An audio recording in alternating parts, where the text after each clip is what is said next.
Waziri Mkuu wa Israel Benjamin Netanyahu amesema taifa lake litaongeza mashambulizi dhidi ya kundi la Hezbollah nchini Lebanon, huku jeshi la Israel likitangaza kuanzisha mashambulizi mapya katika maeneo mbalimbali ya nchi hiyo.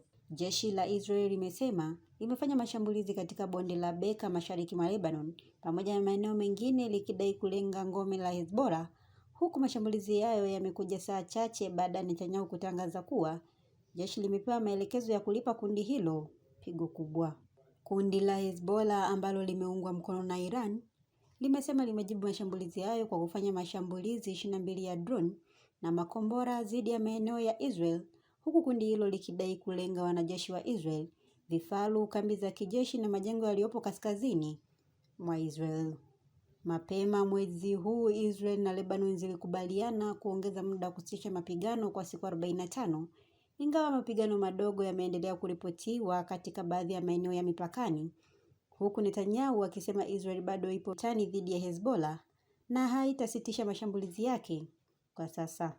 Katika hotuba yake kwa njia ya video, Netanyahu alidai kuwa operesheni za kijeshi za Israel tayari zimewaua zaidi ya wapiganaji 600 wa Hezbollah, akisisitiza kuwa hatua inayofuata ni kuongeza ukubwa wa kasi ya mashambulizi ili kudhoofisha zaidi kundi hilo. Waziri wa fedha wa Israel Bezalel Smotrich pamoja na waziri wa usalama wa taifa Itamar Ben-Gvir wameitaka Israel kupanua mashambulizi hayo hadi katika mji mkuu wa Lebanon, Beirut. Rais wa Lebanon Joseph Aoun ametaka Israeli iondoe kabisa majeshi yake kusini mwa Lebanon. Wakati huo mazungumzo hayo zaidi kati ya maofisa wa Lebanon na Israel yanatarajiwa kufanyika mjini Washington wiki ijayo, licha ya nchi hizo kutokuwa na uhusiano rasmi wa kidiplomasia. Tangu makubaliano ya kusitisha mapigano yaliposainiwa Aprili 16, zaidi ya watu 400 nchini Lebanon wameuawa katika mashambulizi ya Israel, huku zaidi ya watu milioni 1 wakikimbia makazi yao kutokana na mapigano yanayoendelea.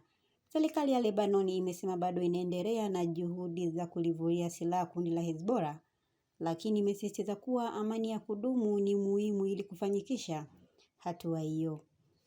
Endelea kufuatilia Mwananchi Digital kupata taarifa mbalimbali.